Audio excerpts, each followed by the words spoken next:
우주의 첫소리, 관음 명상. 하늘의 소리, 관음 첫 번째 이야기. 어떤 스님이 귀종선사에게 초심자가 어떻게 깨달아 들어가는 곳을 얻게 됩니까? 라고 묻는다. 선사께서는 옆에 있는 부젓가락으로 속뚜껑을 3번 두드리고 나서 듣느냐? 하고 묻는다. 네, 듣습니다. 하고 스님은 대답한다. 귀종선사가 말씀하기를 나는 어째서 못 듣느냐? 하면서 또 속뚜껑을 3번 두드린다. 그러면서 듣느냐? 하고 묻는다.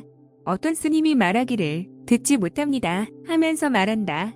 물론 속뚜껑 두드리는 소리를 들으면서 좀 전과 다르게 대답한다. 그런데 나는 어째서 듣느냐? 하고 선사께서 말씀하신다. 깨달음을 물었던 스님이 말이 없거늘 귀종선사가 말씀하신다. 관음의 묘한 지혜의 힘으로 세간의 고통을 능히 구원할 것이니라 라고 하늘의 소리, 관음 법문을 펼친다. 직지심체 요결의 귀종선사 편에서 하늘의 소리, 관음에 대한 구절이 나온다. 이것을 불교학자들은 엉뚱하게 다른 풀이를 한다. 왜냐하면 그들은 하늘의 소리, 관음이 현실 속에서 들리고 있는 줄 모른다. 하지만 선승들은 하늘의 소리, 관음을 잘 알고 있다. 그들은 모든 경전을 배우고 익혀 그중 능엄경에 기록된 관세음 보살이 깨달음을 얻은 고급 법문을 이미 알고 있다. 그러나 관음은 상징적이지 현실 속의 소리가 아님을 알고 있다. 그래서 현실에서 소리 법문이 존재한다는 것에는 아무도 동의하지 않는다. 존재하지도 않고 상징적인 소리 법문은 그냥 관세음 보살이 깨달음을 얻은 법문 정도로 알고 있다.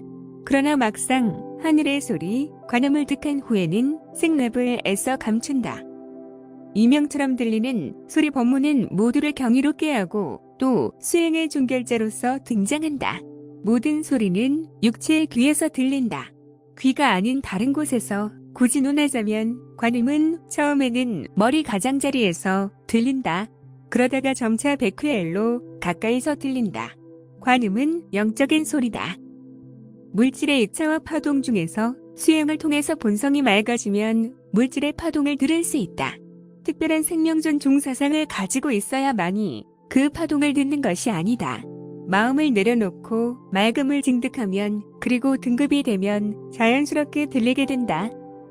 베트남 출신인 비군이 청해 무상사는 하늘의 소리, 관음을 널리 세계에 전파하고 있다.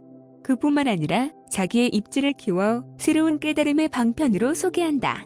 하지만 그녀는 하늘의 소리, 관음이 존재한다는 사실을 이미 인도의 산트마트 단체에서 배운 듯하다. 산트마트란 옛부터 내려온 인도의 영적 삶의 방식이다. 모두에 대한 존중, 신뢰, 사랑을 개발하고 인간으로서의 완전한 잠재력을 포함함을 뜻한다. 내면의 빛과 소리와 명상을 통해 인간의 영혼에 자양분을 주며 특히 살아있는 영적 수승을 통해 배우는 단체다. 하지만 그녀는 산트마트 단체의 배움의 시간에는 관음을 아직 긴가민가 할 때가 아닌가 싶다. 그러다가 영국에서의 의사와의 단란한 가정을 접고 깨달음을 향해 발길을 돌린다. 마침내 히말라야에서 관음의 스승을 만나 하늘의 소리, 관음을 습득한다. 그리고 타이완으로 발길을 돌려 그곳의 비구니 주지스님을 관음으로 설득한다. 처음에는 단체를 이끌면서 고상했지만 유일하게 관음 법문을 전 세계에 전파하고 있다. 그러나 신을 체험하라는 슬로건을 내건 그녀의 추종자들은 관음 법문을 변질, 왜곡하고 있다.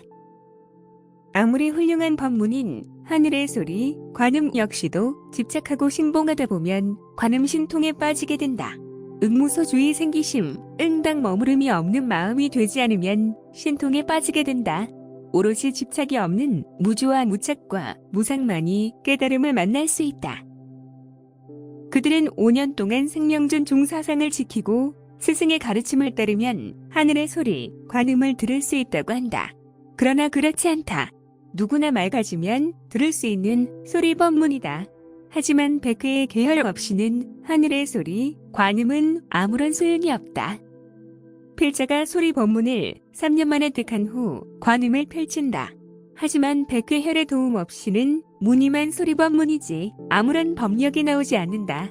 따라서 백회혈이 개혈한 이후 관음을 득할 수 있고 또 그래야만 법력이 나온다. 이곳에서 수행의 방법론이 나오지 않을 수 없다. 관음은 맑음으로써 지난 생의 카르마의 제거를 우선한다. 카르마란 지난 생에서 남에게 저질렀던 영혼의 빚이다. 남들과 다른 DNA이며 남들이 겪지 않은 불운이 중심이 된다. 평소 관음이 들리면 잠시 후에 백회혈이 열리고 그리고 지난 생의 카르마인 비일령들을 제거한다. 따름은 맑음의 법력을 가진다. 그런 이유로 떠오르는 번뇌의 망상을 해소해야 하고 그 생각에서 빠져나와야 된다. 불교에서는 마음을 내려놓고 삼매, 되기를 권하고 있다. 삼매란 독서삼매처럼 책을 읽는 나와 책이 하나가 됨을 말한다. 시간과 공간이 하나가 되어 모두를 잇는 것이다. 그러나 나를 없앤다, 나는 모라를 유지한다 는 것은 어쩌면 모두가 자기 최면이다. 자기 최면이란 자기의 암시로 스스로 최면 상태에 빠지는 현상이다. 그래서 집중하기 위해서는 간접적인 대체 효과를 찾아야 한다. 수식관 호흡은 무더운 여름날 부채가 바람을 일으키듯 숫자와 호흡을 따라가는 것이다. 숫자와 호흡을 지키는 단순한 행동이지만 생각의 틈바구니에서 탈출하여 집중할 수 있다. 결국 무심하기 위해서는 생각을 정리하고 그리고 집중해야 한다. 그러면 마음의 눈, 관법이 만들어진다. 관법은 범민과 잡념의 근원지로부터 탈출할 수 있다. 의식보다 먼저 나타나는 관법은 관이 먼저고 의식이 뒤따라 오는 것이다.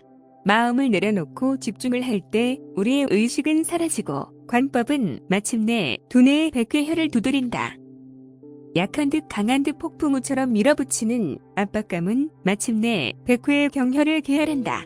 백회혈은 고급 수행자만이 가지는 영역으로 기운의 운용을 마음대로 할 수 있다. 하지만 탁한 기운의 무속인이나 접신자를 만나면 그들의 빙의령은 두뇌의 백회혈을 막는다. 이때 등장하는 것이 이마의 제3의 눈, 인당혈로 모든 빙의령에서 벗어날 수 있다. 하지만 딱따구리가 나무를 조아르는 상상의 그림이나 터널을 뚫는 굴착기를 동원하는 자기 최면은 이마를 집중할 수가 없다. 그러나 하늘의 소리, 관음만이 소리가 빛으로 변하면서 제3의 눈을 개혈할 수가 있다.